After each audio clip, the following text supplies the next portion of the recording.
Comment vous faites pour faire ça? Les fourmis peuvent soulever jusqu'à 50 fois leur propre poids. Elles bâtissent, cultivent la terre et coopèrent étroitement entre elles. D'accord. Mais là, elles obéissent à vos ordres. J'utilise des ondes électromagnétiques pour stimuler leur centre nerveux olfactif. Je leur parle, en fait. Ainsi, je peux tout entendre, tout voir et aller n'importe où. Now might be a really good time for you to get angry. Bienvenue au podcast Premier Visionnement. We know each other. He's a friend from work. Aujourd'hui, on parle d'un film de l'univers cinématographique de Marvel. This is the fight of our lives. Bien entendu, avant de commencer à écouter le podcast, je vous suggère fortement d'écouter le film car on va spoiler le film complètement. Bonne écoute. Avengers! Assemble. Bienvenue à San Francisco.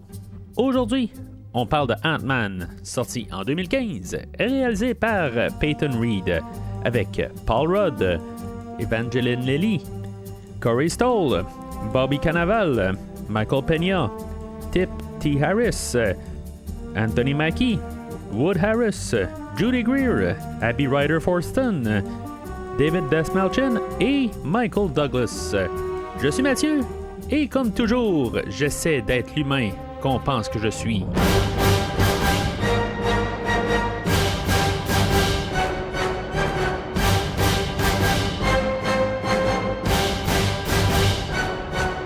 Alors, bienvenue dans la rétrospective du MCU. On est en train de faire du Marvel sur deux fronts en ce moment. Dans le fond, depuis Avengers, le deuxième, en podcast principal, on parle de Spider-Man. Puis, dans le fond, on continue la rétrospective du MCU. Les deux rétrospectives sont techniquement à part. C'est pas sûr que je les fais les deux en même temps, mais c'est ça. Dans le fond, c'est juste pour faire les Spider-Man avant de se ramasser, dans le fond, à l'épisode 13 du MCU. Pour l'instant, on est à l'épisode 12 où on est la retombée du film d'Avengers, mais on est toujours dans la phase 2. Dans le fond, on est à la fin de la phase 2 qui va conclure. Puis, je pense que je comprends pourquoi. Je n'étais pas trop sûr pendant le film. Je me dis, pourquoi est-ce que vraiment on n'a pas terminé par Avengers, mais je pense que je comprends un petit peu pourquoi qu'on a décidé de faire ça après Avengers, puis pour pouvoir rentrer dans Civil War, pour le dire tout de suite, c'est pas mal dans le fond le ton qui va changer, Civil War qui va mettre un autre ton pour la suite. Puis là, peut-être qu'on veut embarquer un nouveau Avenger. On avait embarqué des nouveaux Avengers dans Avengers 2, pas trop surchargé. Puis là, on peut rembarquer d'autres personnages parce que c'était quand même Avengers 2 était quand même un peu surchargé. Fait que, puis là, on peut faire vraiment un film sur Ant-Man. Ant-Man qui, à l'origine, était un Avenger original. Il était vraiment là dans la création, la formation. Le premier Avenger de 1963 que j'ai lu, je pense que c'était pour le film d'Avengers. Dans le fond, ça fait quelques mois de ça. Mais il avait été il était créé avant, mais ce que je veux dire, c'est qu'il était quand même, il faisait partie de la formation originale des Avengers. Le personnage, dans le fond, venait de Tales to Astonish numéro 27, qui avait été créé un petit peu avant, genre en 1962, toujours par Stan Lee, Larry Lieber et Jack Kirby. Ce trio-là, on fait beaucoup de personnages qu'on connaît. Thor, Loki vient beaucoup. C'est eux autres qui avaient fait ça.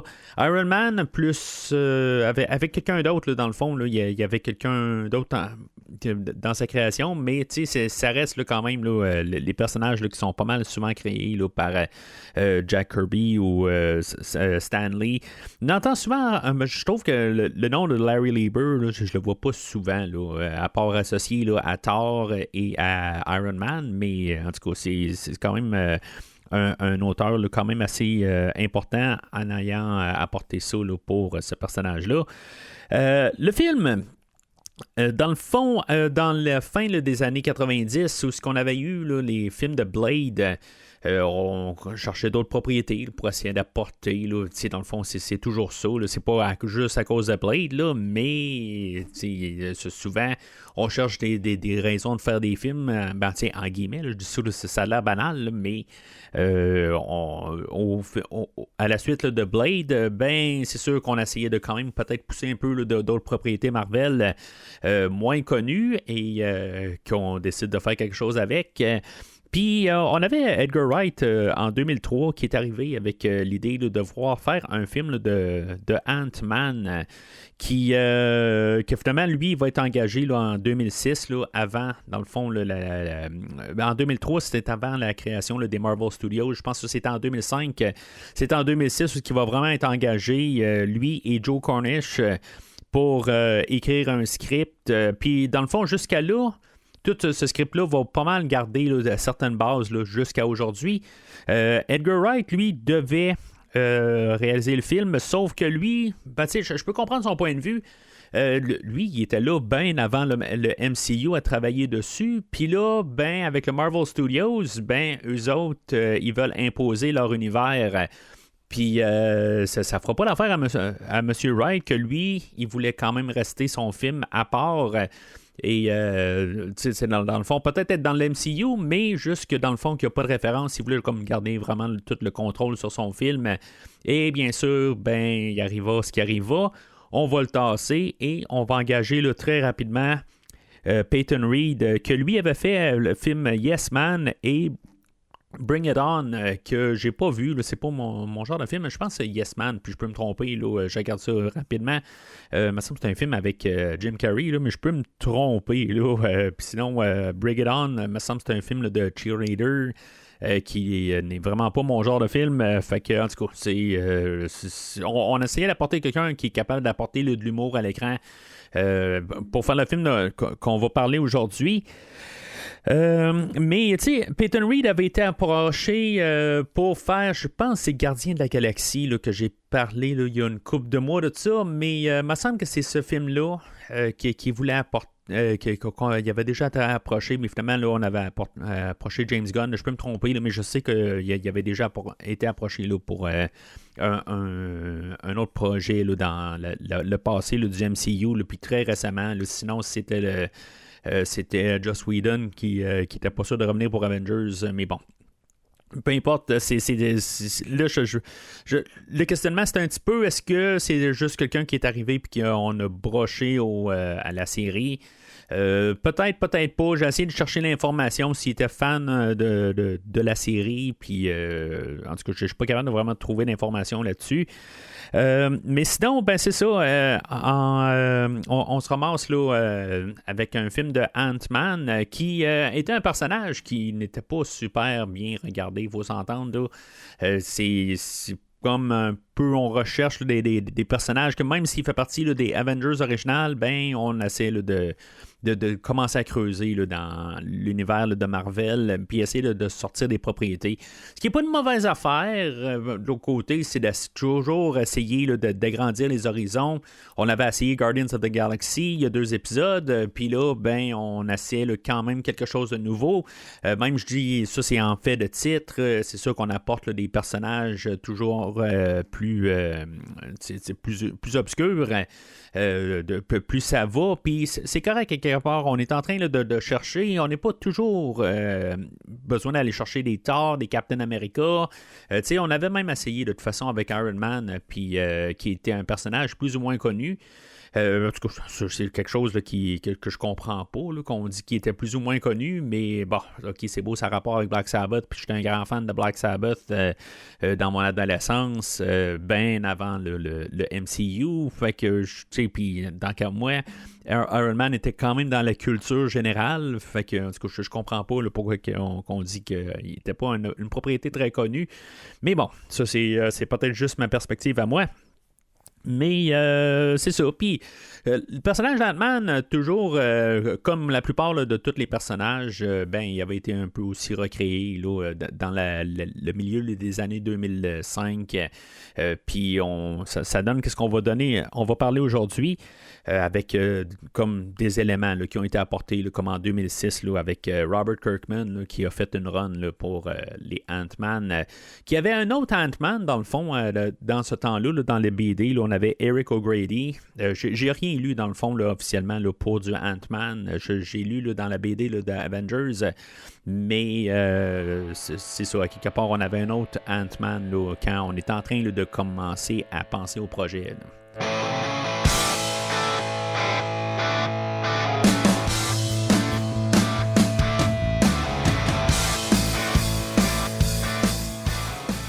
Alors, le synopsis du film va comme suit. Scott Lang, cambrioleur au grand cœur fraîchement sorti de prison, tente de reprendre une vie honnête pour rester proche de sa fille Casey. Mais il est recruté par le scientifique Hank Pym, créateur des particules Pym permettant de rétrécir ou d'agrandir la matière, pour voler une technologie dangereuse développée par son ancien protégé Darren Cross.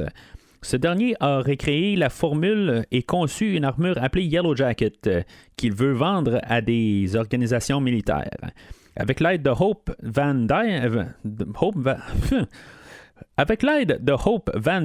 la fille de Pym, Scott s'entraîne à devenir Ant-Man, un super-héros capable de manipuler sa taille pour infiltrer les lieux les plus sécurisés. Le trio devra empêcher Cross de commercialiser une arme aux conséquences potentiellement catastrophiques. Fait que là-dedans, honnêtement, là, je vais arriver avec toutes des thématiques, là, mais il y en a beaucoup là, que c'est un petit peu superflu, mais c'est peut-être un peu le côté le côté humoristique là, qui va apporter là-dedans. C'est sûr que, bon, le personnage, c'est un petit peu un Robin des Bois. Là, dans le fond, j'ai écouté le commentaire audio, puis je cherchais un terme un peu pour présenter ça, puis je pense que c'est Paul Rudd là, qui arrive et qui dit c'est un Robin des Bois, puis je pense que c'est clairement là, parfait là, comme métaphore, pas métaphore, là, mais en tout cas comme analogie là, du personnage. Sinon, on a un film de cambriolage là-dedans qui était là depuis le début, là, les premières, le quand Edgar Wright a embarqué dans le projet. Là, ça a toujours été un film de cambriolage. En tout cas, je vais apporter... Là, je risque de dire Mission Impossible une couple de fois là, pendant le film qu'on va parler du scénario. Sinon, on a beaucoup une idée là, de père-fille, de motivation, de perspective là-dedans, de qu'est-ce qu'on... La fille elle-même, qu'est-ce qu'elle peut percevoir de son père. Si on va jouer là-dedans, puis on va jouer ça là-dessus sur deux fronts, bien sûr, avec le côté là, de Hank Pym et de Hope, puis aussi là, de Scott et de sa fille Cassie, en tout cas, ça se peut que je dise un peu n'importe quel des deux là-dedans. Qu'est-ce qui est plus facile à dire? Sinon, on a une histoire de rédemption avec le personnage là, c'est peut-être avec Hank aussi, mais bien sûr, c'est plus notre personnage central là, avec Scott qui veut essayer là, de bien paraître, ou en tout cas, il essaie de faire le mieux là, pour sa fille. Mais ça revient toujours un peu à la partie là, de motivation et de perspective là, envers sa fille. Il y a un autre petit côté aussi, le côté de mentor, qu'on essaie là, de faire un parallèle avec le côté là, de mentor, puis de motivation encore. Qu'est-ce qu'on peut avoir avec des résultats. Le mentor, je parle de Hank Pym et de Darren Cross, et aussi là, de Hank Pym encore avec Scott Lang. Puis, en tout cas, c'est tout un peu... ça a l'air beaucoup plus profond là, de ce que je dis. Là. C'est comme... je pense que c'est le côté humour, comme je dis, là, qui fait un peu là, qu'on cache ça un petit peu au travers. On essaie d'apporter des affaires, mais on essaie pas trop là, d'approfondir le côté, là, je pense, humoristique aussi. Puis, je veux dire, on lance les idées, mais on veut pas non plus là, s'attarder là-dessus. Là. Mais en tout cas, on va en parler là, encore là, pour une heure à peu près. Là. What kind of feeling? I'm high on believing that you're in love with me.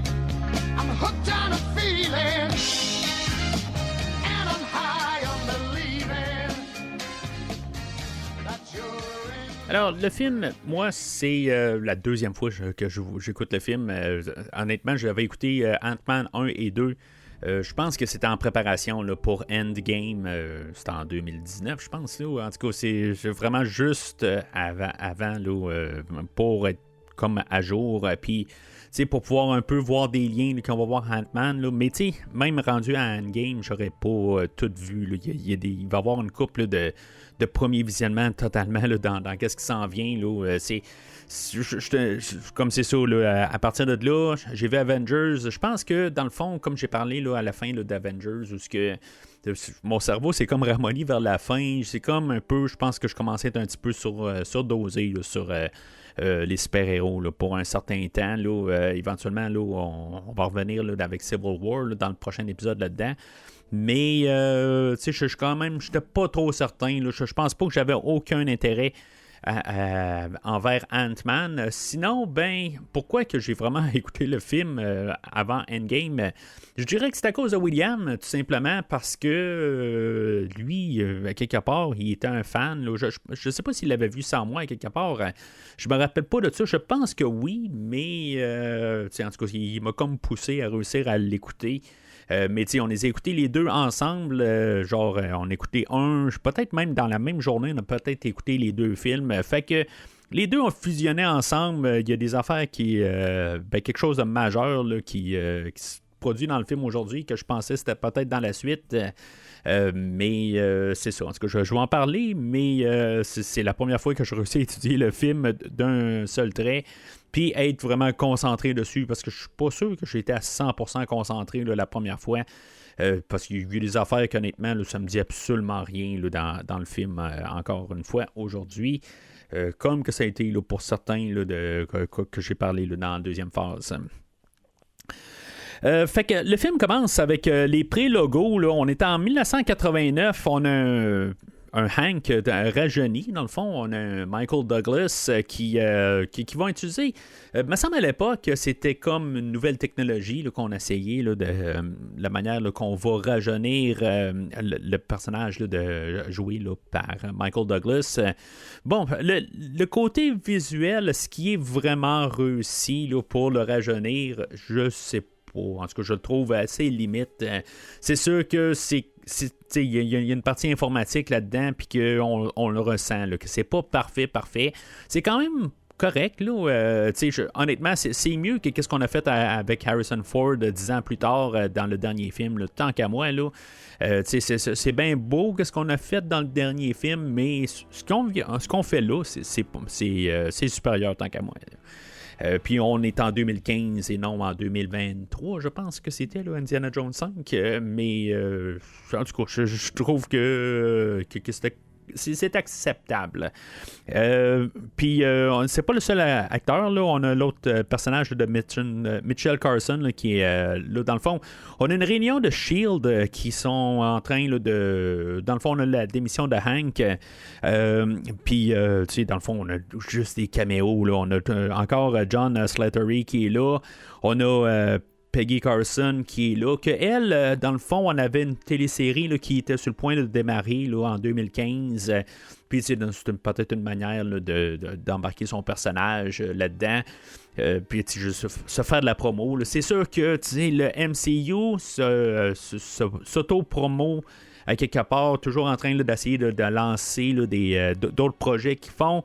Puis de jouer avec ça, puis je vais en parler d'une couple d'autres là, pendant le film. Mais Michael Douglas, qui va avoir accepté le rôle principalement parce que la plupart là, de sa filmographie est pas mal généralement là, déconseillée à des enfants. Et que là, ben, il se dit, bon, mais peut-être que je pourrais faire quelque chose qui change un petit peu là, de mon barème d'auditoire et peut-être un peu élargir pour ses enfants ou ses petits-enfants, peut-être rendus à cette époque-là. Et parce que j'en ai déjà parlé au podcast, on parle de Basic Instinct, attraction, liaison fatale, que j'ai pas couvert au podcast, j'ai passé à 2 cheveux. Après le Basic Instinct, je pense que je m'étais procuré là, le Blu-ray, puis je me suis dit, bon ben... Je vais peut-être refaire une suite à ça. Évidemment, je l'ai jamais fait, là, mais peut-être dans un futur. Sinon, en tout cas, on verra bien là, dans un futur qu'est-ce qu'on va faire. Mais c'est ça, fait que dans le fond, on nous établit ça, on nous place un peu les personnages, on voit qu'il y a tout de suite un petit conflit avec le personnage de Mitchell Carson, qui dans le fond, lui, c'est un agent là, de Hydra. Je trouve ça quand même le fun que Hydra est encore là dans l'histoire. J'avais trouvé ça, c'est quand même spécial encore là, que dans Captain America, on parle encore de Hydra ou Hydra. Puis dans Avengers 2 aussi, on en a parlé dans le fond dans le dernier épisode. Puis on continue avec ça. Je pensais pas que c'était si grand que ça. Peut-être qu'on élabore beaucoup là, ça, parce qu'on l'est plus dans l'univers film. On n'est pas là, dans l'univers Marvel BD. Mais sauf que, tu sais, comme l'étendue là, de Hydra, je trouve que je trouve ça le fun, hein, quelque part. Il y a comme un peu une continuité dans tout ça. Puis, tu sais, c'est juste l'étendue, c'est jusqu'à où est-ce que ça va aller. Là, le Captain America, là, au prochain épisode, puis est-ce qu'on va avoir encore là, des parties là, de Hydra au travers de ça? Ben, je serais pas surpris de tout ça, mais bon. Je m'étire, on verra qu'est-ce qu'on va parler là, la semaine prochaine, mais de voir des liens avec ça, je trouve ça le fun. Fait que on a eu notre introduction et après ça, ben on saute à plusieurs années plus tard. On passe par les logos, dans le fond, là, c'est ce qu'on a de standard. Puis, c'est quelque chose que je pense c'était Guardians of the Galaxy. Je pense qu'il avait fait une petite. Il avait parti ça, là, l'idée là, d'une scène pré-logo. Tu sais, c'est comme il est rendu qu'il y a plein de genres de formules qu'on fait là, dans tout l'univers Marvel.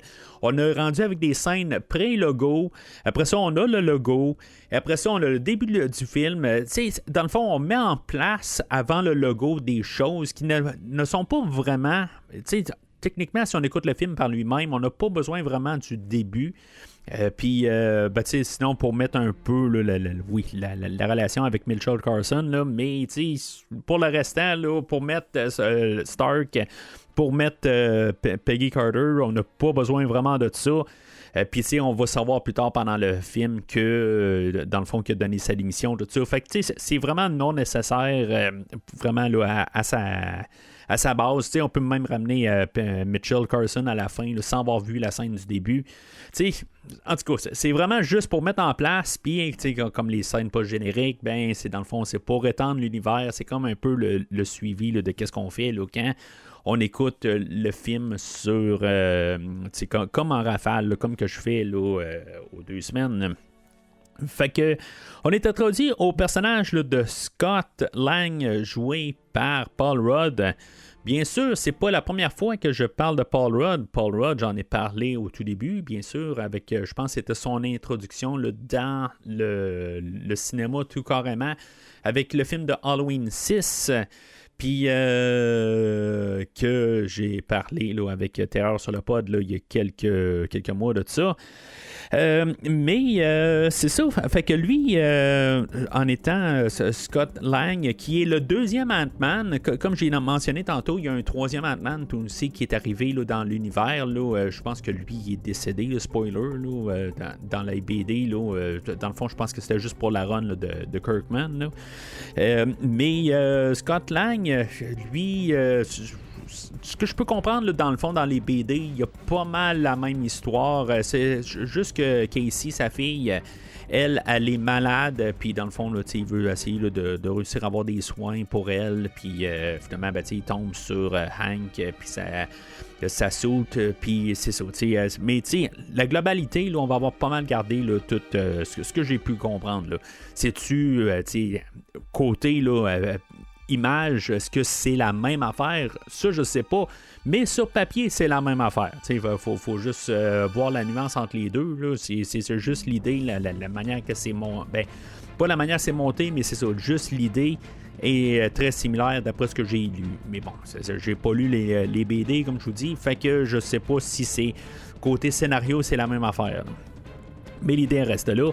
Lui, dans le fond, il sort de prison. Puis, dans le fond, on avait pensé à d'autres personnages. C'est sûr que ou d'autres acteurs depuis le temps, là, depuis 2003, depuis qu'on embarque, Edgar Wright a embarqué sur le projet. On avait pensé à Joseph Gordon-Levitt, Adam Brody, on a aussi Ewan McGregor, plusieurs personnages ou plusieurs acteurs là, qui auraient pu faire le rôle. Je pense qu'on a choisi le bon acteur. Lui était connu pour Clueless à l'époque. Moi, c'est Halloween 6, tout de suite, là, aussitôt que je vois sa face. C'est tout de suite Halloween 6 que je pense, mais bon, il y a plusieurs films là, qu'il avait fait. Là, je pense à 40 Year Old Virgin, des affaires de même. Là, je pense pas que c'était le principal là-dedans, là, mais en tout cas, je veux dire, ce qui était reconnu là, pour l'époque, pas de grand rôle là, en tant que tel. Là, c'était reconnu pas mal là, pour des personnages de secondaires, là, dans le fond, dans les films pour la générale. Mais c'est ça, tu sais, puis je pense d'avoir quelque chose là, de plus majeur pour lui. Je pense que c'était peut-être le temps. Sinon, ben, c'est ça, je pense qu'on n'aurait plus grand-chose de lui. Ben, dans le fond, là, il était reconnu quand même là, pour ça. Là, c'est comme une opportunité qu'il apportait pour lui. Dans les grosses lignes, c'est un acteur que j'aime bien, dans le fond. Là. Je pense pas avoir parlé de mal. Puis c'est même dans les derniers Ghostbusters, je pense que c'est un point fort là, en général là, dans les deux derniers films. Là, que je suis pas grand fan là, des deux derniers films, mais je pense que j'ai pas eu de problème avec lui de mémoire. Là, c'est quand même assez loin. Là. On parle il y a à peu près 2 ans. Là. Mais il me semble que c'est pas c'est quasiment un des plus. Là. Ben, il y a des plus pareils là, dans les derniers films, mais ça en fait partie là, des très peu plus là, qu'il y a de la manière que je vois ça. Sinon, retourner en arrière puis écouter là, ma rétrospective, peut-être que je dis pas à 100% ce que je disais dans le temps. Là, pour l'instant, au moment où j'enregistre, j'ai pas revisité là, les films de Ghostbusters. Puis depuis là, aucun là-dedans. Là. Même si j'ai les DVD là, depuis, pas le DVD, le Blu-ray là, depuis sa sortie, là, je me dis, il faut que je m'assise puis je réécoute là, puis repenser au dernier film, mais bon. Ça, si mettons on en revient à Ghostbusters, on en parlera. Fait que lui là-dedans, c'est ça, il sort de prison. On a son ami Lewis qui est joué là, par Michael Peña. Michael Peña, j'en ai parlé là, il y a une couple de mois de ça, où on a parlé là, de Seul sur Mars avec Matt Damon. Puis, tu sais, honnêtement, j'adore son personnage aujourd'hui. Puis, tu sais, dans le fond, c'est lui, il a tous ses amis là-dedans où ce qu'il va des fois il va conter une histoire, puis c'est le montage là-dedans de commencer à raconter une histoire, puis tous les acteurs là-dedans qu'il faut qu'ils apprennent à parler comme que Michael Peña va lancer son histoire, puis tout le montage, il y en a 2 là-dedans au complet. Puis les 2 montages, je les adore dans le fond, là, que ce soit des filles ou des hommes, puis n'importe quel âge qui parle, ben dans le fond, là, c'est Michael Peña qui parle par-dessus, puis dans le fond, lui, sa scène, elle devait être filmée avant, puis après ça, ben on a les acteurs qui font comme s'ils parlent comme Michael Peña, puis j'adore ça, mais j'avance un petit peu là, dans le temps. Lui, Scott, il faut qu'il se trouve une job, puis finalement, ben, il va se ramasser là, chez Baskin Robbins. Dans le fond, là, c'était pas initialement là, la compagnie qu'on voulait utiliser. Je pense que ça s'appelle Chipotle, quelque chose de même. Là, je sais pas c'est quoi cette compagnie-là. Là, je connais la sauce Chipotle, là, mais la compagnie, là, j'ai aucune idée c'est qui. Je trouve que d'un côté, Baskin Robbins ont dû peut-être c'est clair là, qu'ils ont peut-être mis de l'argent sur le film, mais tu sais, le côté, puis je trouve que pourquoi que Chipotle, eux autres, ils voulaient pas embarquer, là, c'est que dans le fond, ça les faisait mal paraître. Sinon, je trouve que d'un côté, Baskin Robbins, la manière qu'ils apportent ça, tu sais, c'est clair qu'ils font comme la promotion de leur breuvage au travers de ça, puis que ils veulent pas garder là, des employés qui ont un passé louche. Là. C'est comme ça. Je pense qu'en tant que tel, là, ça paraît bien. Là, d'un côté, là, ils font. Ou sinon, ben, qu'ils n'ont pas fait leurs recherches, mais bien sûr, ils disent que que Baskin Robbins, eux autres, ils découvrent tout. Là. Fait que, dans le fond, là, ils sont pas perdants du tout là-dedans. Fait que là-dedans, ben c'est ça, on découvre un peu la vie aussi à Scott. Là, c'est la fête de sa fille Cassie que dans le fond, on comprend là, que sa femme s'est remariée, puis que dans le fond, ça marche pas tout à fait bien là-dedans, où ce que dans le fond, on dit, bon, ben regarde, c'est pas ton temps, t'es pas supposé là, de te pointer ici. Tu sais, il essaie de faire ce qu'il peut, mais en bout de ligne, ben, dans le fond, sa famille ne veulent pas de lui, à part sa fille. Sa fille, ce que je peux comprendre, elle va devenir une Avenger plus tard dans un futur. Ben, en tout cas, dans les BD, là, j'imagine, honnêtement, là, dans où est-ce qu'on est rendu, là, on est rendu là, à 10 ans plus tard là, de ce film-là, dans le fond, puis il y a plusieurs alternances là-dessus.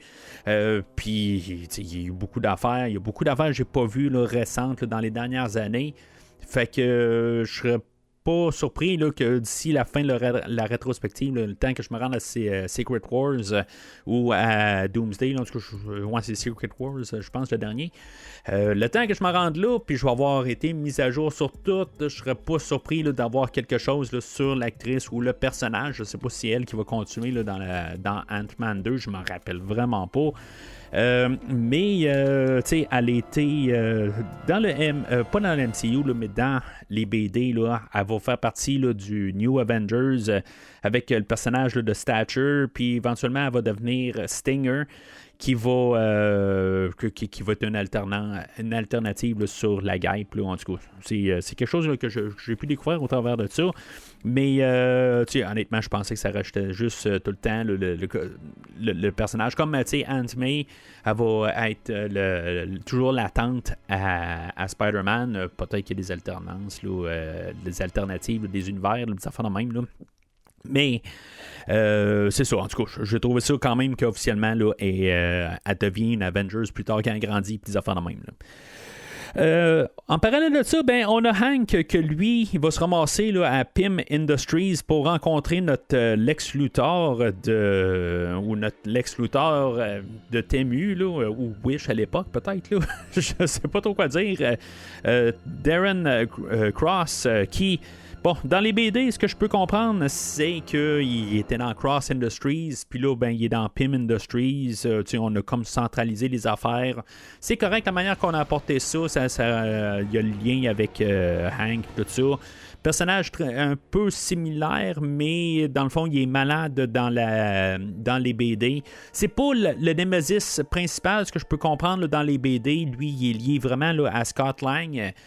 Pas avec Hank Pym, puis lui là-dedans, ben c'est ça, il est malade, puis il devient plus en plus paranoïaque à force d'utiliser la soude. En tout cas, c'est ce que j'ai pu comprendre.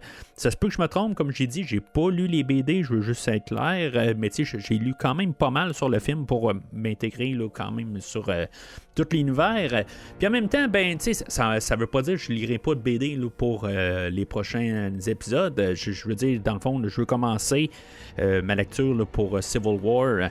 Je veux juste noter dans le fond là, que j'ai pas commencé à écouter les films de Spider-Man. Je voulais finir la phase 2 avant de commencer Spider-Man. Fait que qu'est-ce que vous avez entendu cette semaine et la semaine passée là, sur Spider-Man 1 et 2?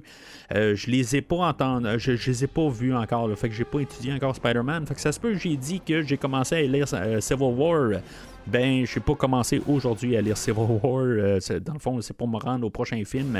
Mais c'est ça. Fait que ça se peut. Je sais pas. Je commence après le podcast. Je commence sur Spider-Man, dans le fond.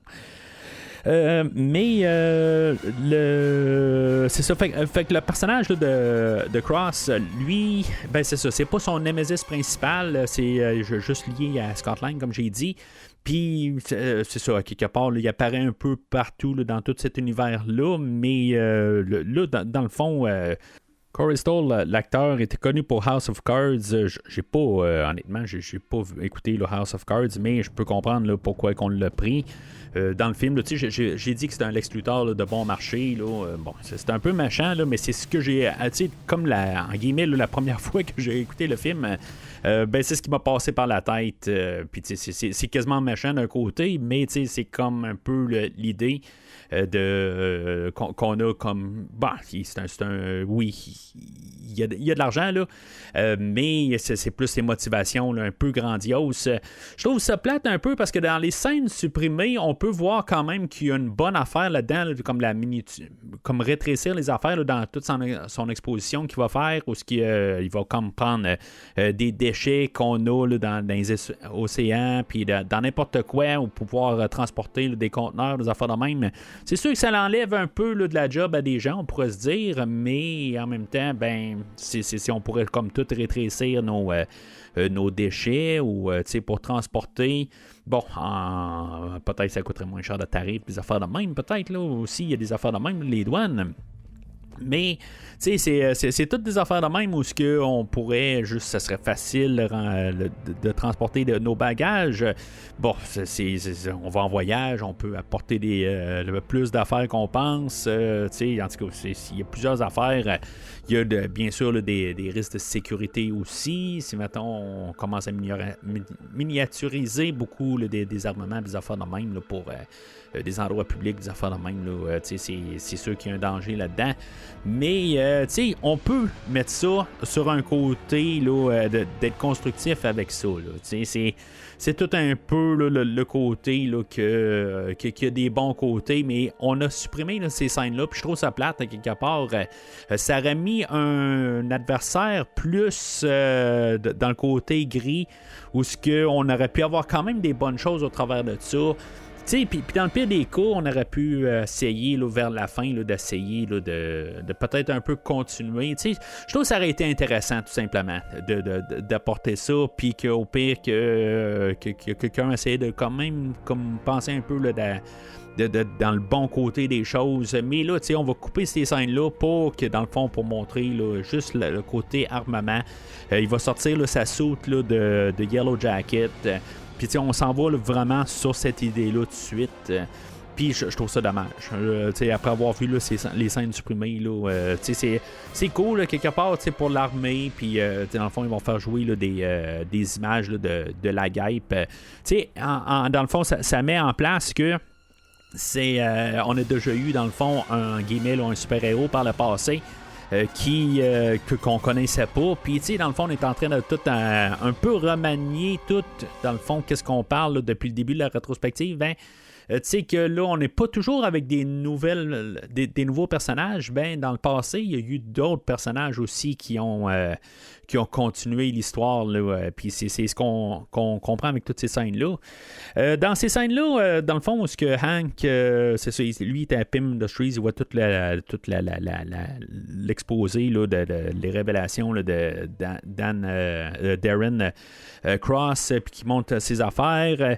Même lui, à la toute fin du speech, il va juste dire une affaire comme Tales to Astonish. Ben, bien sûr, c'est un clin d'œil à leur première apparition là, de la série, du personnage de Ant-Man.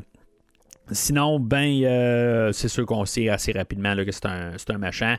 Où ce que il y a quelqu'un là, qui fait un peu juste arriver puis dire c'est juste une soute en bout de ligne là, ça vaut juste ça. Puis là, ce personnage-là, il va se ramasser à la salle de bain puis il va le rétrécir là, en confiture, montrant là, que aussi là, que tout le rétrécissement n'est pas encore mis au point là, pour le côté organique. Puis il va faire des tests là, sur des chèvres puis tout ça. En tout cas, ça marche pas tout à fait là, pour montrer le côté diabolique là, du personnage dans tout ça. Mais c'est ça, lui, éventuellement, on va comprendre là, qu'il était sous... son mentor, c'était Hank, mais qui est devenu tout obsédé là-dedans. Puis que finalement, il est parti là, sur une dérape, puis c'est ce que Hank a senti.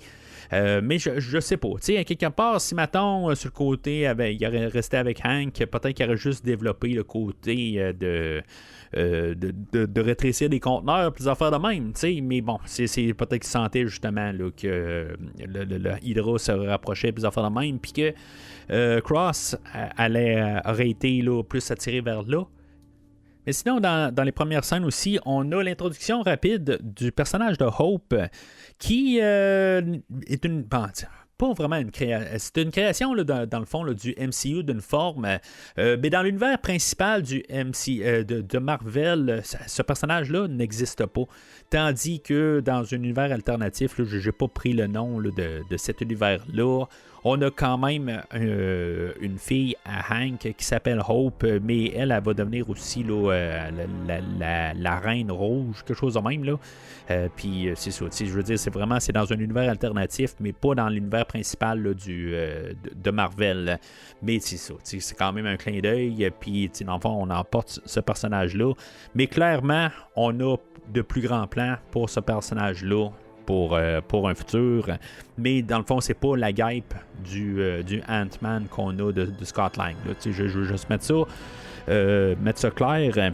Sinon, ben c'est ça. Dans tout le début, là, ben, on a la musique là, de Christophe Beck qui fait une musique un peu jazzy là, dans la musique. Là, c'est une trame sonore qui va bien avec le film. Ça fait un petit peu Mission Impossible. Là. Je trouve qu'il y a des moments là, où on fait vraiment un clin d'œil là, musicalement. Là. C'est très Mission Impossible. Mais tu sais, Christophe Beck, le nom ne dit pas grand-chose, mais je l'ai déjà quand même couvert au podcast avec Scream puis avec Halloween H2O. Qui était, me semble, c'était du Marco Beltrami, là, mais en tout cas, quand je vois dans son IMDb, là, il est lié avec ça. J'imagine que c'est plus un peu pour des réorchestrations, des affaires de même. Là. Mais lui, il venait de faire là, le film Frozen de Disney. Puis dans le fond, je comprends pourquoi que Disney aussi, à l'interne, il utilise souvent les mêmes artistes à l'interne. Puis évidemment, c'était comme quelqu'un là, qui était déjà, qui avait fait sa marque là, dans Disney dernièrement, fait que qu'il y ait un projet de même, il a été récompensé aussi, tout ça, c'est juste qu'il n'est pas, je l'ai pas remarqué nécessairement là, dans tout ce que j'ai fait. Là. Puis sinon, il était bien reconnu aussi là, pour Buffy là, dans les années 90-2000. Simplifie, rentre dans le vif du sujet. Continue. Bon alors, il me dit, elle travaille comme femme de ménage depuis un moment. Et elle sort avec un gars, Carlos, qui est le chef d'un gang de banlieue. Et elle lui a un peu parlé du type chez qui elle travaille. Tu me suis? Et elle lui a dit, c'est le président d'une grosse boîte. Il est à la retraite maintenant, mais il est plein aux as. Et alors, comme Carlos et Ernesto jouent dans la même équipe de softball, ils ont commencé à discuter, tu vois? Et c'est là que ça devient cool. À un moment, Carlos lui dit, le vieux a un énorme coffre-fort dans le sous-sol de sa maison. Qu'est-ce qu'on attend pour aller se servir? Alors bien sûr, Ernesto me l'a dit, comme il sait que je suis bon pour les gaz. Du coup, je lui ai demandé, est-ce qu'Emily a demandé à Carlos de te dire de me parler du modèle de coffre-fort? Et il a dit, on s'en fout. Tout ce qu'elle a dit, c'est que c'était un plan super sérieux et qu'elle était certaine que ça pouvait rapporter gros. Quoi? Il y a du pognon dans le coffre-fort du vieux. Et il est parti pendant une semaine. Ok, il y a un vieux qui est pas là pendant une semaine et qui a un coffre-fort. Ça me suffit comme détail. Fait que Scott, après avoir pas réussi, dans le fond, à se retrouver du travail, il va retourner, là, dans le fond, avec ses anciennes habitudes de vouloir s'infiltrer là, chez des gens puis pouvoir survivre, dans le fond. Dans le fond, il va avoir une piste là, qu'il va avoir reçue à quelque part. Tu sais, dans les deux écoutes que j'ai fait du film, j'ai pas catché pourquoi il arrive et il dit « Ah, tu peux-tu m'arriver puis me dire c'est quoi le type? » Puis finalement, on a un montage. J'aime le montage, mais je veux dire, ça vient un peu de nulle part. Tu sais, au début, il mentionne, là, à moins que c'est ça vraiment au tout début, qui parle d'un montage, mais c'est juste... qui parle d'un type, ou un type, je parle de... C'est juste une information pour, dans le fond, pour pouvoir aller faire un vol. Puis, mais c'est genre dans la voiture là, de quelqu'un, il sort de prison, là, tout simplement. Là. Fait que, tu sais, c'est comme un peu trop avant pour que ça soit Michael Douglas qui est en arrière là, de tout ça. Là. C'est pour ça que je me dis, là, ça me surprendrait.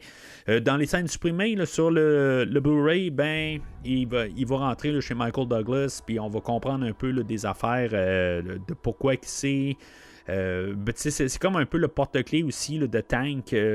Dans le fond, là... il y a toutes des petites affaires de même là, qu'on voit. Puis pourquoi quelqu'un revient dans la maison, il est un petit peu familier.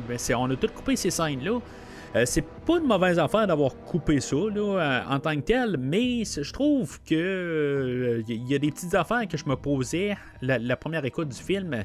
J'étais là comme, pourquoi déjà, il me semble qu'on a sauté des scènes, puis je trouve que ces scènes-là, ça paraît, là, dans le fond. Si je me suis rendu compte qu'il manquait des affaires pendant le film, que j'écoutais les scènes supprimées, je voyais toutes ces affaires-là. Fait que, tu sais, c'est une question, là, depuis le temps qu'on a écrit le film, c'est sûr que le film a été réécrit par la suite. Une fois que Edgar Wright a quitté, le script a été un petit peu réécrit là, par Adam McKay. Puis, bien sûr, Paul Rudd a rajouté un peu aussi une certaine partie là-dedans. Fait que, tu sais, il y a des affaires qui ont été ajustées après son départ. Mais je trouve quand même que ça sent qu'on n'a pas tout raffiné le script pour condenser ces affaires-là, puis on est juste arrivé, on a filmé tout au complet, puis on a dit, bon, on va commencer à passer là, la tronçonneuse dans le film. Je veux pas dire la tronçonneuse, mais juste dans le fond, on a coupé le film, puis il y a des petites affaires là, qui s'apparaissent qu'on n'a pas... Qui sont manquantes. Puis ça, je trouve ça plate. Mais le réalisateur, il dit, ouais, mais c'est parce que je voulais faire un film en dedans de 2 heures, puis c'était quand même assez important. Il voulait pas... c'est une comédie, fait que...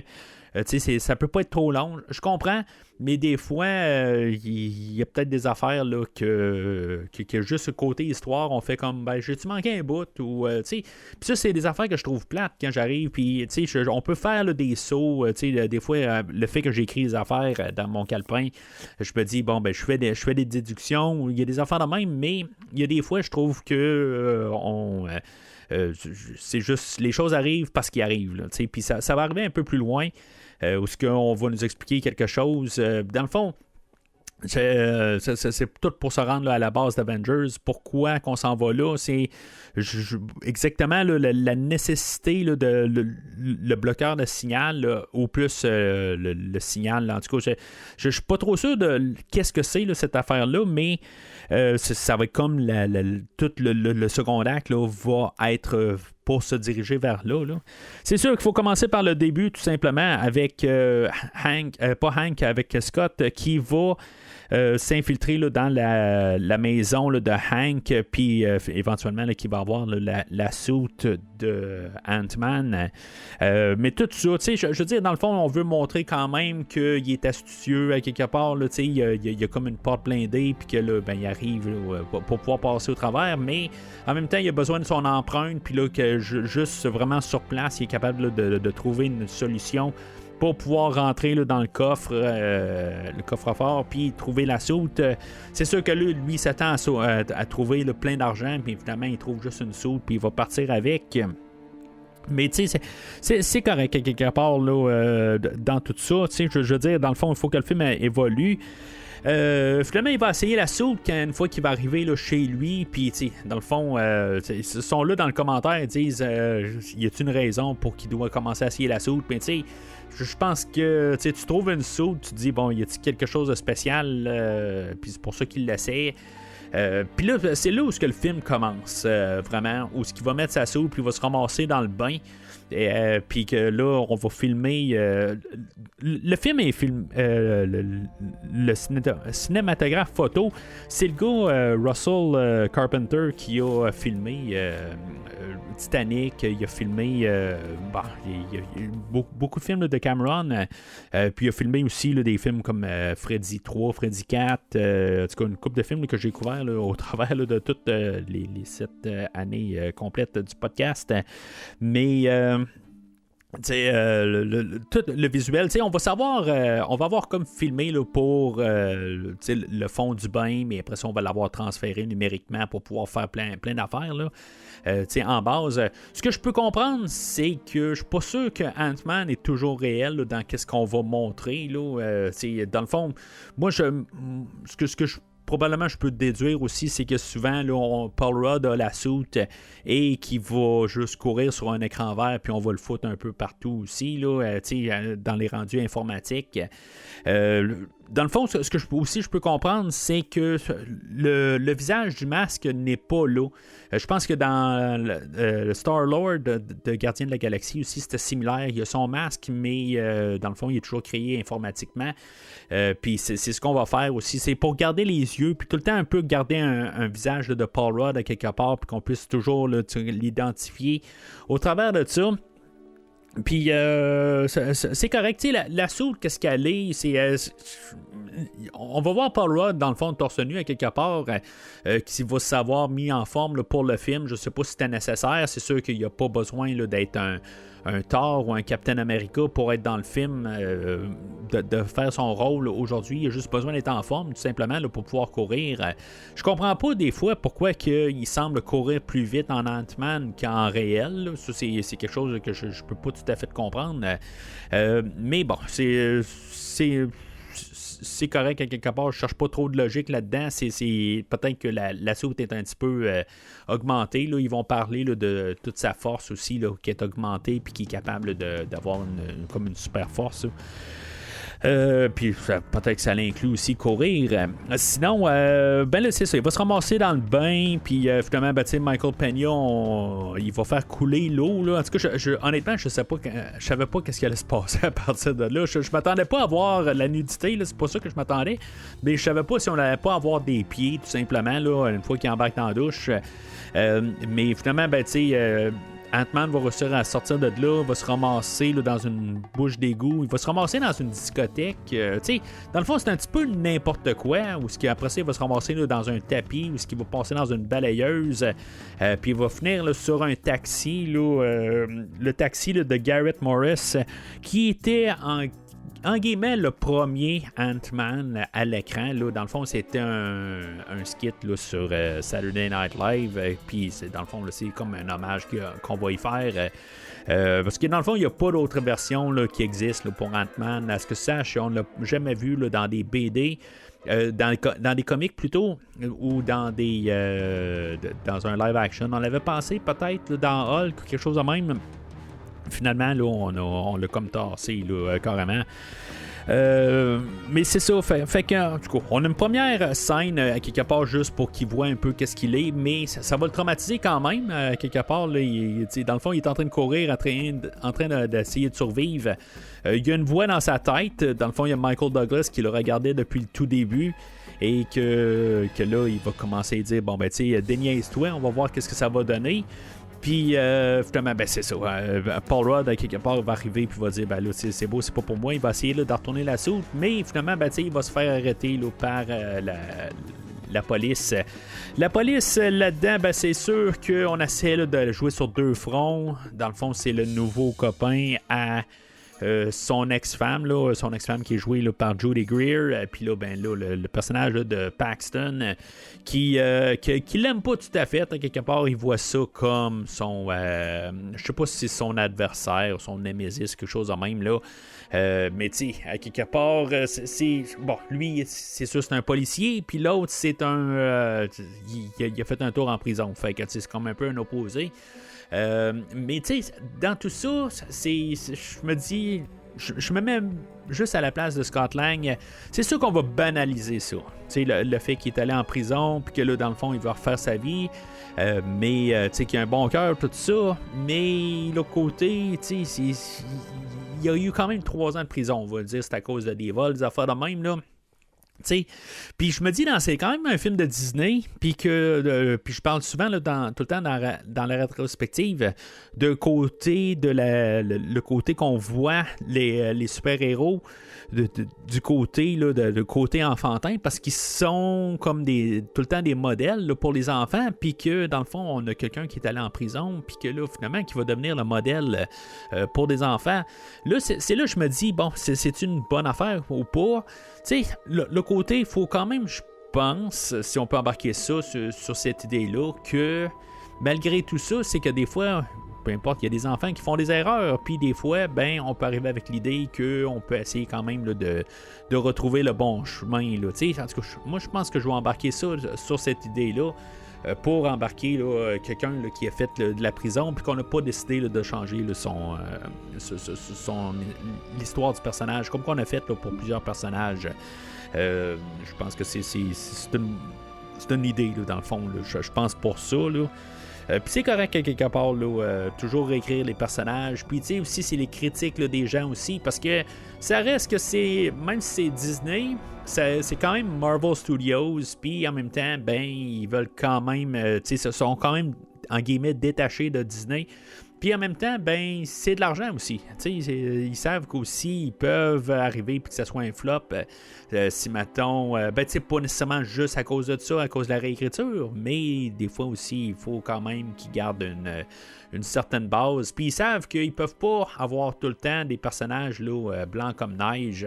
Il faut une diversité. Tu veux introduire un nouveau personnage, il faut qu'il ait son identité à lui. Il peut pas toujours devenir là, de tout est parfait dans son passé. Il peut avoir certaines choses sombres dans le passé justement pour faire le personnage, mais le fait qu'on a quelqu'un là, qui a fait du temps en tôle, ben c'est ça. C'est là où j'accroche sur le fait que c'est un film de Disney, puis que c'est là qu'on va devoir, qu'ils veulent mettre l'avant, là, dans le fond, embarquer le bon côté de lui.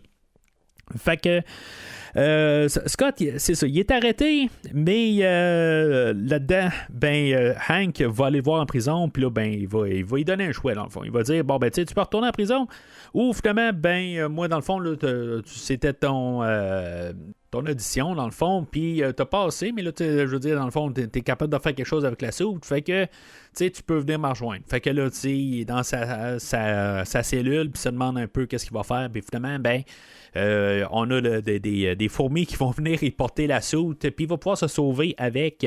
on a une scène là, qui est pas mal une scène de poursuite qu'on verrait là, dans un film là, de Mission Impossible ou dans le fond là, une scène là, de parce que comme j'ai dit là, c'est un film là, un heist movie là, c'est un film là, de cambriolage, puis là ben pour pouvoir sortir de là aussi, c'est un peu la même genre d'affaire, puis que pour sortir de là, ben, ça, il va se rétrécir, puis il va pouvoir bouger à des places, puis là mais il va embarquer là, c'est là où on commence à voir les insectes qui embarquent là-dedans, des fourmis ou des fourmis volantes, puis là ben c'est sûr que ça va un peu le dégoûter, en tout cas il va avoir un peu peur là-dessus.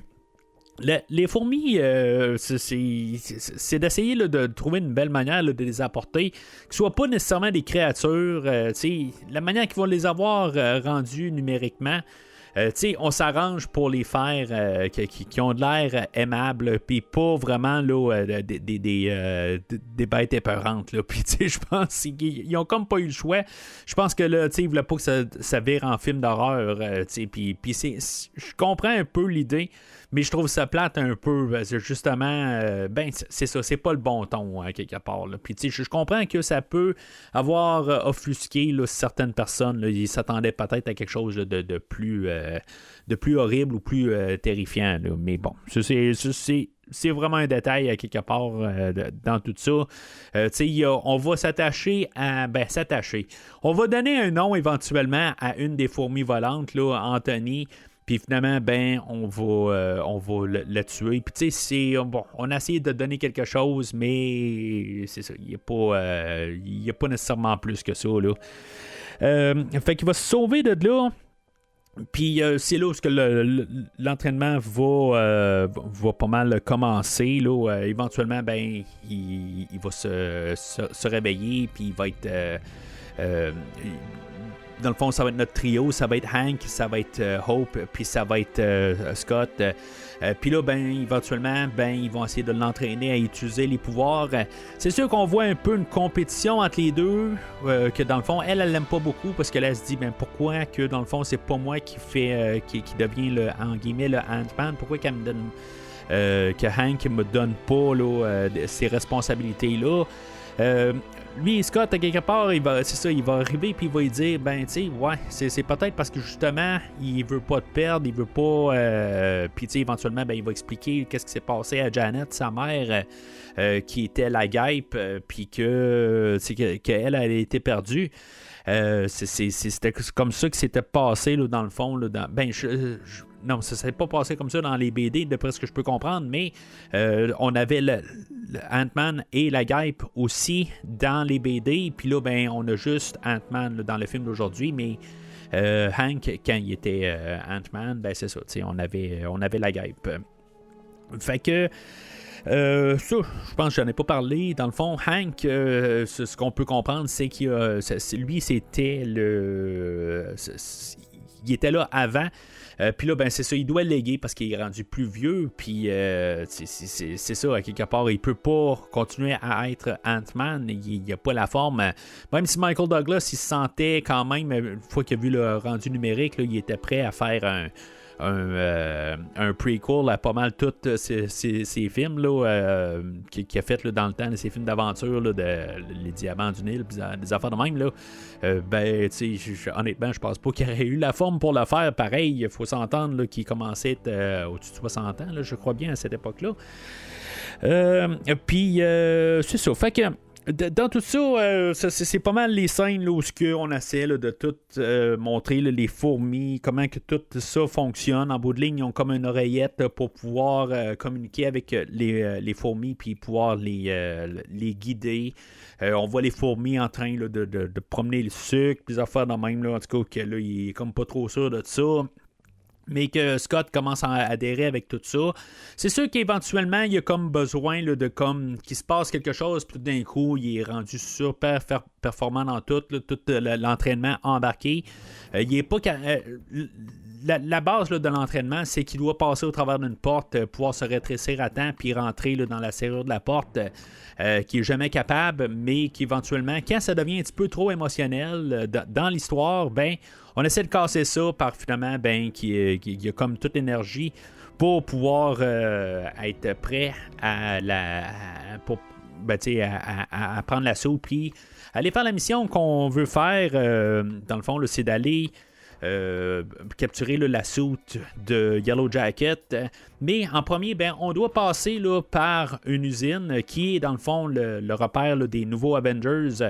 Et qu'on doit aller sortir une technologie, dans le fond, pour pouvoir se connecter. Dans le fond, c'est ça. Elle est comme genre anti-brouillard, là, je pense, là, ce signal-là. C'est pour pouvoir avoir une connexion stable. Puis, dans le fond, c'est une manière aussi de forcer à ce qu'on ait une connexion avec le MCU. Puis là, ben, on va avoir un face-à-face avec Falcon. Tu sais, je me disais en écoutant, je me dis, bon, ben, ok, c'est beau, là, on a trouvé une manière là, de connecter, puis je m'attendais vraiment pas à voir Falcon là, dans le film aujourd'hui. On avait trouvé une manière là, de l'apporter là, la semaine passée, puis dans le film d'Avengers, on n'a pas donné grand-chose à faire, mais quand même, on avait trouvé, Anthony Mackie avait réussi à trouver du temps là, sur son horaire pour apparaître dans Avengers. Là, on l'a pris pour le film d'aujourd'hui. Puis c'est correct parce que je pense que si maintenant on aurait puis tu sais même dans les commentaires audio ils disent bon ben s'il s'était battu contre Captain America, ben probablement qu'il s'est fait planter ou par Thor ou par Iron Man. Puis là ben tu sais on a bon c'est sans rabaisser là, le personnage de Falcon. On se dit bon mais on est dans la série B des Avengers, on n'est pas le premier plan, fait que tu sais dans le fond on essaie d'embarquer ça là, sur cette idée là. Mais tu sais, je me dis, qu'est-ce qu'on veut faire avec Ant-Man? On veut-tu l'embarquer sur un côté A ou on veut l'embarquer sur le côté B? Tu sais, on a un film sur le personnage d'Ant-Man. On veut pas le mettre avec les Avengers plutôt que de le mettre sur le côté B. Mais je pense que la crédibilité n'aurait pas été là. Parce que là, on n'a pas quelqu'un d'entraîné. On a quelqu'un qui est là pour... c'est pas un batteur là, en bout de ligne, oui on le voit en train de se battre dans la prison dans le fond pour se donner des coups de poing, puis c'est un peu le gag là, qu'il y a pendant tout le film, des coups de poing qui sont donnés, mais il n'y a pas de la technique là-dedans là, puis dans le fond on voit que sa technique elle marche pas quand il est toujours en train de manger des coups là. Mais c'est le fun pareil là, de voir Anthony Mackie, puis dans le fond qu'on joint ça, là, je suis pas contre l'idée, là, dans le fond je trouve ça un petit peu pourquoi Edgar Wright est parti là, du projet, puis c'était juste pour quasiment cette scène-là. Ça rajoute la profondeur à son film là, rendu là, tout simplement là, de juste rabouter ça.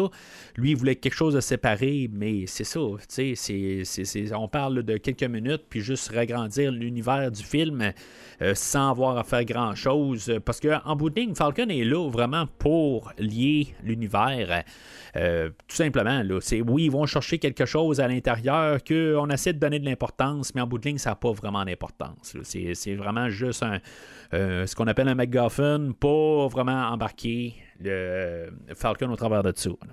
Qu'est-ce que tu as vu en moi? Qu'est-ce que tu veux dire?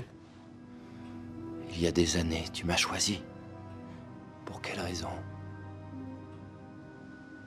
Tu me ressemblais beaucoup.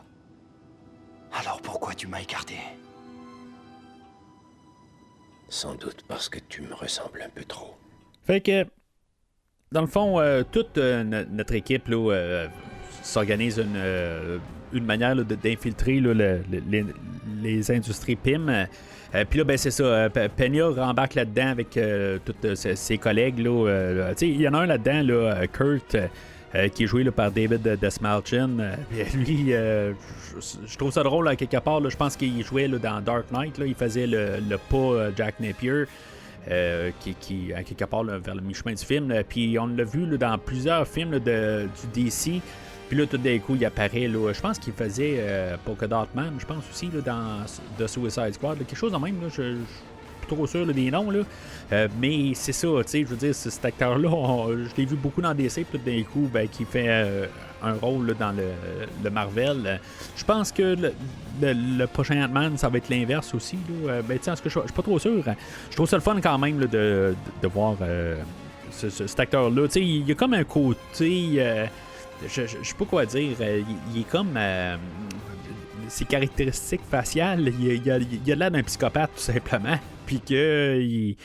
ben c'est aussi, il y a le maquillage, tout ça, là, mais tu sais, juste puis la manière qu'il va jouer sur ses traits, tout ça, que là, tu sais, à chaque fois qu'il dit quelque chose, tu le prends comme au sérieux, mais ça devient drôle parce que justement, il est capable de dire des lignes, tu sais, froides, puis qui dans le fond, fait que j'aime ce personnage-là, c'est tout ce que je veux dire.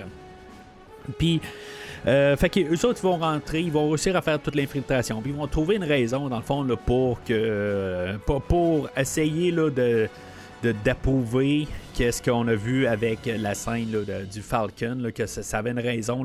Puis, tu sais, dans le fond, là, cette chip-là va être embarquée là, dans tout le système pour qu'il puisse rester en connexion avec Ant-Man là, pendant que lui il va essayer là, de se rendre au Yellow Jacket. Tout le monde a un peu leur fonction à faire. On essaie de trouver une manière là, pour que Michael Peña ait quelque chose à faire qui va, dans le fond, s'infiltrer dans la sécurité. Puis, en tout cas, on trouve là, des affaires pour essayer d'inclure tout le monde. Est-ce qu'on a trop d'inclure tout le monde? Peut-être. Là.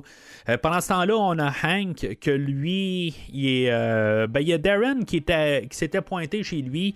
On a vu que pendant tout le film, là, qu'il était toujours en train de faire des tests pour essayer là, de rétrécir du côté organique. Puis là, il avait réussi à le faire finalement. Et que là, ben, il est en train là, de réinviter Hank pour quelque chose. Une scène qu'on se demandait quasiment s'il voulait pas essayer là, de faire une tentative là, de meurtre sur Hank. Puis dans le fond, c'est confirmé un peu plus tard dans le film où finalement, ben, il pensait vraiment le tuer.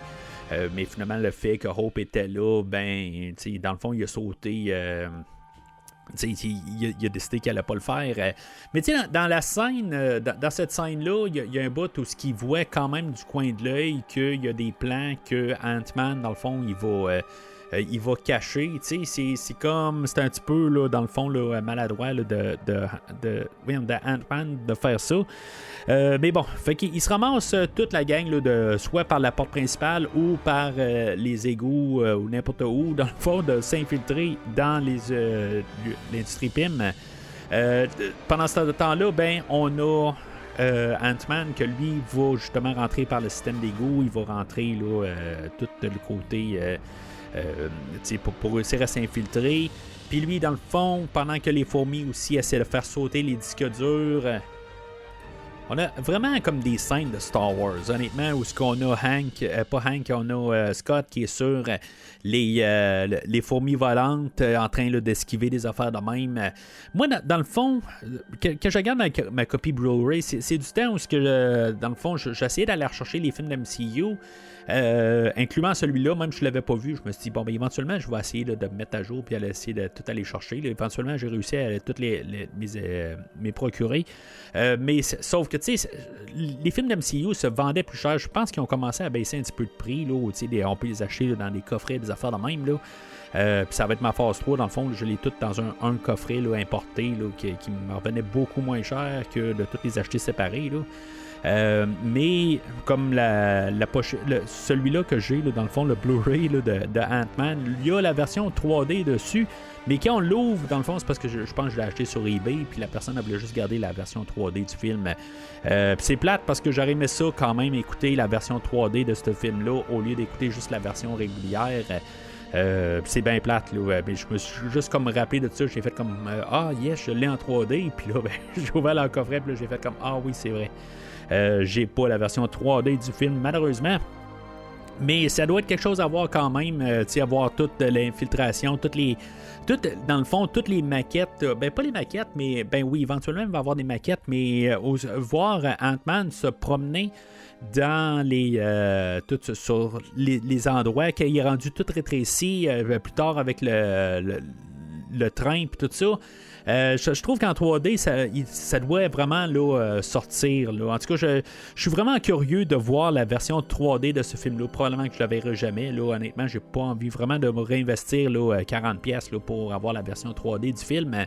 Mais à ce point-là, mais je veux dire, je vois l'attrait peut-être, là, pas de rare fois, là, c'est rare, là, mais j'aimerais bien voir la version 3D. Là. Si l'opportunité elle donnerait quelque part, là, il y a un streaming 3D quelque part d'une manière, là, peut-être que je serais curieux là, de voir ce film-là.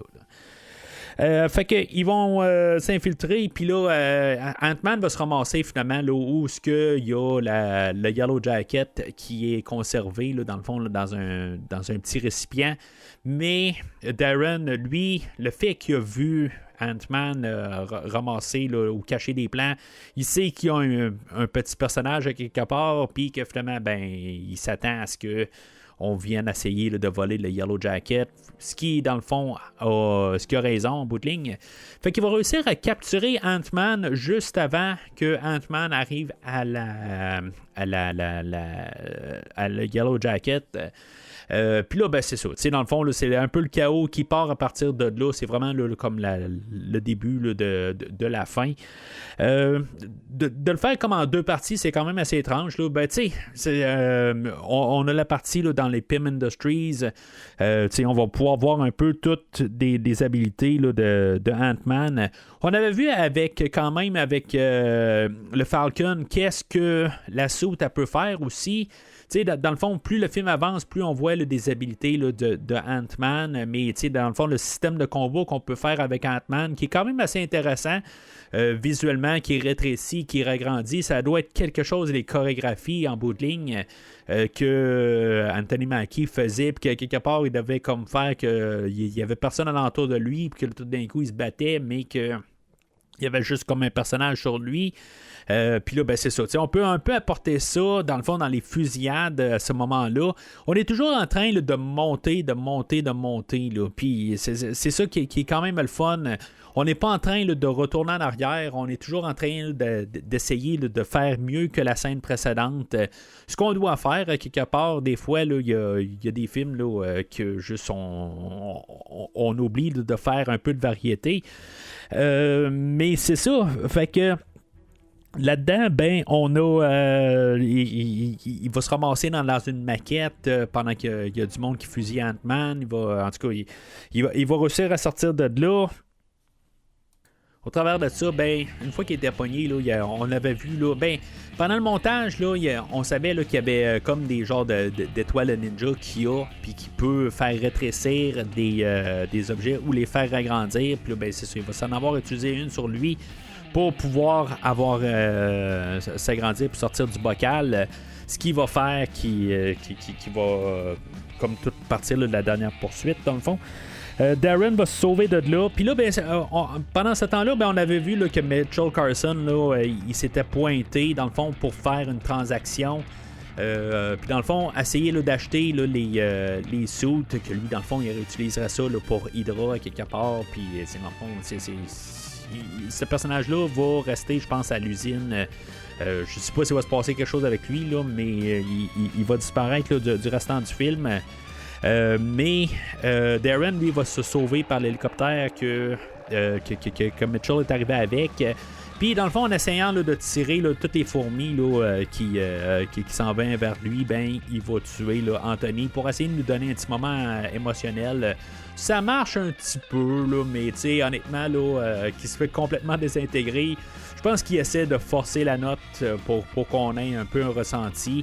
Puis, tu sais, c'est ce que je me suis dit à quelque part quelques minutes avant. Là, je me suis dit, je sais pas si on crée ce personnage-là juste pour essayer de le tuer. On se dit, bon, ben, ça va être une fourmi qui va mourir. On n'est pas supposé vraiment s'attacher à ça. Mais bon, il aurait fallu qu'il y ait des moments un petit peu plus dramatique, puis qu'on ait vraiment un personnage là, d'Anthony, là, mais tu sais, ça se voyait là, qu'il voulait essayer de faire quelque chose avec.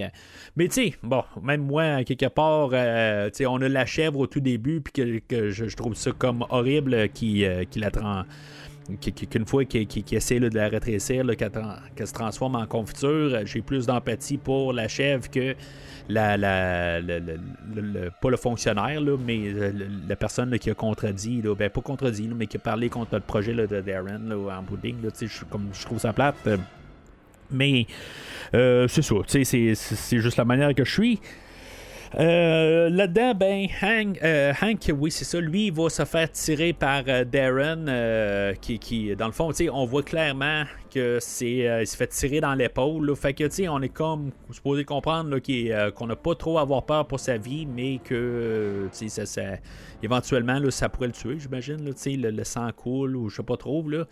Mais, tu sais, c'est ça, à quelque part, là, on essaie là, de trouver une manière là, de tasser Hank, de tasser Hope pour la fin, là, pour que Ant-Man là, puisse se concentrer sur Darren. Puis là, ben, j'aime quand même un peu l'idée là, du tank qui est le porte-clés, puis qui sort avec le tank là, de la bâtisse. Je me dis, bon, c'est-tu avant ou après le film de Fast and Furious où il y a un tank dedans? Parce que ça faisait penser un peu à ça. Là. J'ai juste vu ce Fast and Furious-là juste une fois, mais c'est quelque chose là, d'assez impressionnant qu'on avait vu là, dans ce film-là là, qui était sorti, je pense, en 2013. Fait que je me suis dit, bon, ben c'est un peu un clin d'œil à ça, mais c'est ça, le tank qui sort, puis dans le fond, là, il est inutilisable par la suite, mais c'est pour au moins qu'il puisse se sortir à sécurité. Là. Mais en voyant comme le porte-clés élargi par la suite, là, je pensais peut-être qu'on aurait pu faire quelque chose avec le tank, mais ça aurait été trop, je pense, Fast and Furious. Je pense que c'est le 5. Là. Mais finalement, ben, Ant-Man se ramasse sur l'hélicoptère. Puis là, ben, finalement, Darren va devoir mettre la soute de Yellow Jacket. Yellow Jacket, qui est un autre personnage, n'a aucun rapport avec le personnage de Darren Cross. Mais finalement, ben, juste pour l'histoire d'aujourd'hui, là, on essaie là, de lier ça. Mais pourquoi, quelque part, ce que je peux comprendre, c'est que dans les BD, le personnage de Hank, il y a des problèmes un peu émotionnels, puis dans le fond, il y a des sauts d'humeur, puis il y a un problème là, de personnalité. Et éventuellement, il devient Yellow Jacket lui-même. Fait que, tu sais, on pouvait pas... on aurait pu faire un peu une affaire là, à la Iron Man avec le personnage de Jeff Bridges dans le premier film, là, qui est comme son allié ou son mentor, des affaires de même, puis que finalement, il devient le Némésis à la toute fin du film. On aurait pu faire ça, mais là, tu sais, ça avait déjà été fait. Là. Fait que, tu sais, de faire ça de même... j'ai pas vraiment quelque chose contre ça. En tant que tel, là, j'ai pas assez là, d'appartenance là, sur le personnage de d'Ant-Man là, qu'on peut faire pas mal n'importe quoi. C'est sûr qu'éventuellement, dans le fond, ils vont se battre. Ils vont se battre là, dans une valise, puis là, ils vont accrocher comme un téléphone, puis la musique qui va jouer, une chanson de Cure. Dans le fond, ils vont jouer avec ça. Puis c'est ça qui est le fun un peu qu'on peut faire là, dans le film d'aujourd'hui. On peut jouer avec toutes sortes là, de petites affaires. Puis, tu sais, je trouve que ça faisait un petit peu Guardians of the Galaxy, là, dans le fond, avec la musique de The Cure, puis qu'ils sont en train là, de se battre au travers de ça. Là, je trouve que c'était vraiment le Guardians of the Galaxy. Là. Finalement, ils vont tomber dans une piscine, puis que éventuellement, ils vont continuer à se battre, et que, tu sais, ironiquement, Yellow Jacket va rester coincé là, dans un piège à moustiques, mais finalement, il va réussir à se sauver de là. Les policiers vont finalement les rattraper. Là, en parallèle, on a Paxton et son coéquipier là, qui sont en train là, à leur poursuite. Et que finalement, ils vont encore réussir à arrêter Scott. Puis dans le fond, ça fait penser un petit peu à la fin là, de Incredible Hulk où le Bruce Banner était arrêté. Puis que finalement, ils vont pas réussir ils vont pas y dire vas-y te battre contre Yellow Jacket, mais c'est juste l'inverse un peu de ça. Encore une fois, peut-être que justement ça avait été pris de cette manière-là, fait qu'il faut trouver quelque chose d'autre pour être en guillemets original. Dans le fond, le masque ou le casque de Ant-Man était encore à côté, puis qu'ils ont il réussit à juste se pencher sur le banc, puis à le mettre sur sa tête, puis se rétrécir. En tout cas, il me semble que c'est juste un peu facile de faire ça, mais bon.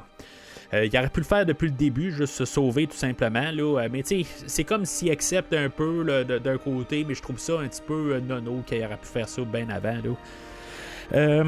L'autre, après ça, c'est ça. Lui, Yellow Jacket, il va se ramasser là, dans la chambre de Casey. En tout cas, je trouve ça un petit peu menaçant là, comme idée, là, parce que lui, il a son gros suit. Je pense que j'aime quasiment mieux la suit de Yellow Jacket que la suit de Ant-Man en bout de ligne, là. Je trouve qu'elle a beaucoup plus menaçant. En tout cas, pour l'allure, je pense que je l'aime mieux. Mais finalement, Ant-Man va se pointer là. Puis là, ils vont se battre sur le train. Puis honnêtement, pendant tout le film, je me dis, bon, le film est correct. Là. Je donnais peut-être un jaune ou quelque chose de même. En tout cas, je n'étais pas trop sûr. Là. Honnêtement, là, je trouvais le rythme un petit peu. On perdait beaucoup de temps, je pense, sur l'entraînement là, dans le deuxième acte. Puis là, j'étais comme un petit peu prêt à me dire, bon, si ça continue de même, là, ça va peut-être tomber en territoire rouge. Je vais être vraiment. Je pense que c'est peut-être aussi qu'est-ce que je m'attendais. Que comme j'étais plus trop impressionné, puis là, je me disais, bon, Yellow Jacket, c'est vraiment étrange, là, ça l'étire, puis là, que finalement, il se ramasse juste dans un piège. Finalement, le train, je savais qu'il y avait une séquence de train, là, je me rappelais, ironiquement, là, puis en plus, je dis souvent en podcast, j'écoute pas de bande-annonce, mais j'avais pratiquement aucune attente sur ce film-là, que finalement, je n'étais pas allé voir, puis j'ai écouté la bande-annonce, ça me dérangeait pas que je allé voir un tel autre film. Puis finalement, en embarquant, je m'attendais pas à ce que ce soit aujourd'hui. Je me suis dit, bon, ça doit être dans la suite qu'on a la séquence du train. Puis là, tout d'un coup, on voit ça, la séquence avec Thomas, le petit train. Puis que dans le fond, de tout mettre ça à échelle, des fois, quand on voit comme notre perspective à nous autres, c'est juste un petit train, mais qui va tomber. Mais quand on se met dans le feu de l'action, c'est comme toutes les explosions, les affaires de même. J'aimerais ça voir les explosions, de voir qu'est-ce qu'on voit de notre vision à nous autres, là, juste pour le fun. Parce que c'est clair qu'il n'y a pas d'explosion de même. Là, dans le fond, là, ça fait juste casser peut-être. Là. En tout cas, on met un peu des effets visuels, tout ça. Là. Mais c'est une séquence qui fait rehausser énormément le film. Puis je suis content de comme l'avoir quasiment oublié puis pas penser qu'elle embarquait dans ce film-là. Fait que j'étais comme agréablement surpris quand j'ai vu la séquence. Puis c'est clairement la meilleure séquence dans tout le film. Là. Honnêtement, là, c'est probablement une de mes meilleures séquences. Là, dans le top 5, top 10, certains là, de tous les moments qu'on a eu là, dans toute la MCU, là, c'est une dans les séquences. Là. Peut-être pas des plans, des affaires de même, là. Mais tout, qu'est-ce qu'on peut apporter là? Je veux dire, on a vraiment uppé la game pour cette dernière séquence-là. Puis c'est comme c'est toujours il y a quelque chose où on voit la grosse action, mais pourtant c'est juste tellement petit. Puis juste jouer là-dessus, c'est ça qui est vraiment le fun, puis vraiment intéressant là, de la manière que c'est apporté. Fait que éventuellement, on a ils vont les deux agrandir, puis dans le fond, on va Yellow Jacket va s'en prendre vraiment à Casey, et finalement, il va devoir Ant-Man va se rétrécir assez petit pour pouvoir rentrer là, dans la soute de Yellow Jacket, parce que il pouvait pas rentrer là, tout à fait, il était pas assez petit, ben là c'est ça, il doit rétrécir encore plus là, il utilise une fonction là, que j'ai pas tout à fait compris le fonctionnement là, mais il devient super petit au moment à grandeur là, subatomique là, qui appelle là, puis vraiment il devient très petit, puis il sera pas capable d'en sortir de là. Bon, c'est un petit moment, là, 2001, l'Odyssée de l'espace, là, où c'est un petit peu n'importe quoi là, qu'on nous balance à l'écran là, pendant peut-être 2 minutes. Puis là, ben, on sait aussi que la guêpe, là, c'est ça qui s'est passé, pour ça que, dans le fond, qu'elle n'est pas là. Mais tu sais, éventuellement, ben, il va sortir encore une chip qu'il avait avec lui là, pour agrandir, puis il va réussir à sortir de là. Je vais dire honnêtement, je sais que Ant-Man 2 est entre Infinity War et l'autre après. Puis, tu sais, honnêtement, là, je suis pas sûr s'il revient. Ben, je pense qu'il va revenir là, pour Civil War. Là, je le sais, mais je n'étais pas sûr au moment que j'écoutais là, ma première écoute pour le film. Je me suis dit, tu sais, je fais un petit spoiler là, si vous ne suivez pas. Là. Je sais que Ant-Man n'est pas là pour Infinity War. Est-ce que je mets ça là, le plus... sans spoiler, là, j'essaie là, de contourner des affaires. Là. Je sais qu'il n'est pas là dans Infinity War, mais je sais qu'il est là évidemment là, dans Endgame. Mais il y a une raison en tant que telle. Puis c'est pour ça que je pensais qu'il n'était pas là. Je pensais qu'en bout de ligne, on introduisait le personnage d'Ant-Man, mais qu'il partait là, dans une autre dimension, quelque chose de même. Là. Mais c'est ça. Je sais qu'au prochain épisode, on va en parler là, dans Infinity War. Je pense bien. Là. Mais bon, honnêtement, je me rappelle pas assez de Civil War. Je sais que Civil War, je l'ai vu au moins 2 fois, là, mais à quelque part, qui vont vraiment être tous les joueurs là-dedans, je suis pas à 100% certain. Là, mais honnêtement, je m'attendais à pas le voir la semaine prochaine, au prochain podcast. Mais bon. Là, il va finalement, c'est sûr, il va réussir à agrandir. C'est sûr que là, Hank, lui, va se poser des questions parce que lui, en bout de ligne, il veut aller essayer de retrouver la guêpe, là, retrouver Janet. C'est drôle parce qu'on va voir Janet dans les flashbacks quand elle a rétréci. Et on va voir une photo de elle aussi sur un de ses meubles. Puis on nous cache la face là, de Janet. Dans le fond, on ne veut pas engager là, d'actrice. Pas mal sûr qu'éventuellement, je sais pas si c'est ma mémoire rétroactive là, qui va s'en rappeler. Là. Mais on ouvre la porte dans le fond, là, c'est là qu'on va s'en aller au prochain film. Là. Fait que si mettons on se dit bon ben si c'est là qu'on s'en va dans le prochain film, là il voulait juste pas tout de suite mettre une actrice dessus. Ça c'est ce que je crois bien. Là. C'est pour ça qu'on va cacher son visage là, un peu partout, là, même dans des photos. Là. Mais bon, fait que dans tout ça, là, ben, on est en train de fermer les affaires. Scott, tu sais, dans le fond, eux autres qui sont devenus un couple de nulle part. Bon, je pense qu'ils ne voulaient pas embarquer là, comme le cliché pendant toute l'histoire, pendant tout le film là, qui devenait quelque chose. OK, mais je pense pas qu'on le devait à la toute fin là, qu'ils soient un couple. Tu sais, je veux dire, c'est comme ça n'a pas rapport à la toute fin du film. Il faudrait peut-être qu'il fasse quelque chose de plus. Sinon, ben, on sait que Ant-Man et la guêpe, là, dans le fond, il faut qu'ils soient une équipe, mais ils peuvent être une équipe sans être des amoureux. Je dis ça de même, mais je pense qu'on voulait quand même mettre ça un peu en parallèle là, sur l'idée là, que c'est Ant-Man et la guêpe, là, ils sont un couple là, dans les comics, puis vouloir emporter ça là, quelque part.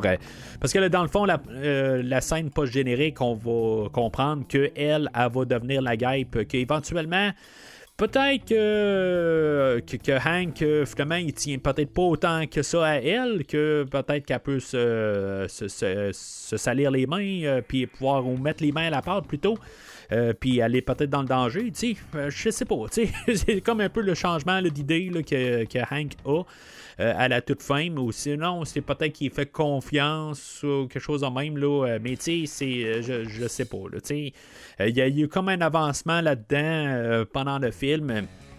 Mais tu sais, je veux dire, elle a le droit aussi à avoir sa destinée à elle, puis qu'elle n'a pas toujours besoin d'être protégée par Hank, là. Fait que, en tout cas.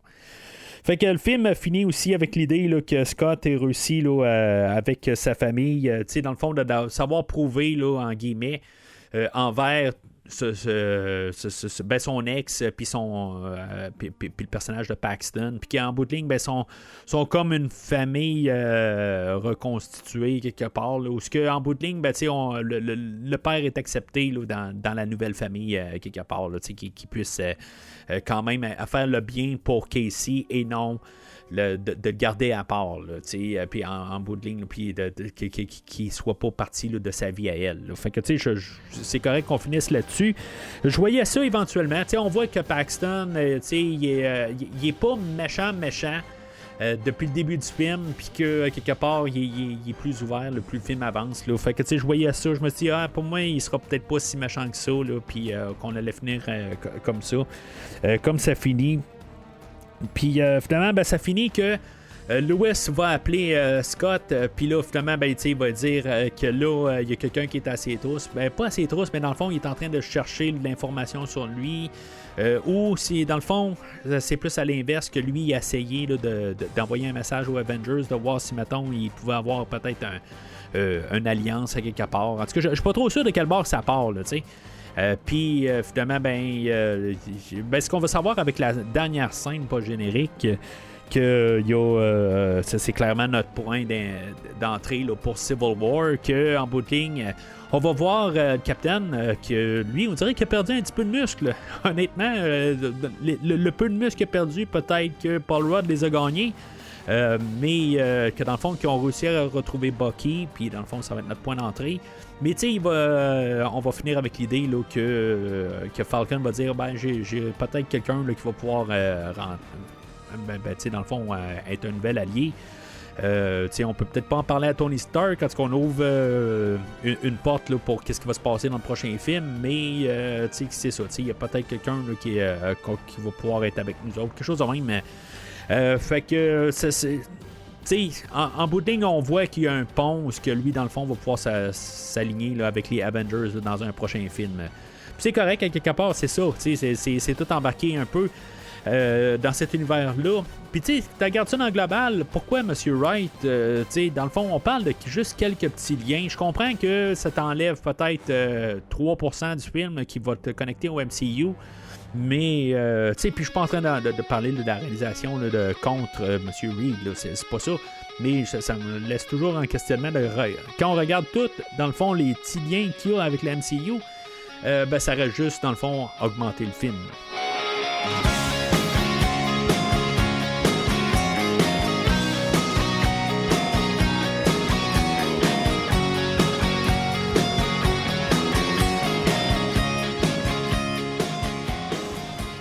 Alors, en conclusion, c'est un film, honnêtement, je pense que je l'ai aimé mieux, la deuxième écoute, où ce que j'ai plus apprécié toutes les scènes.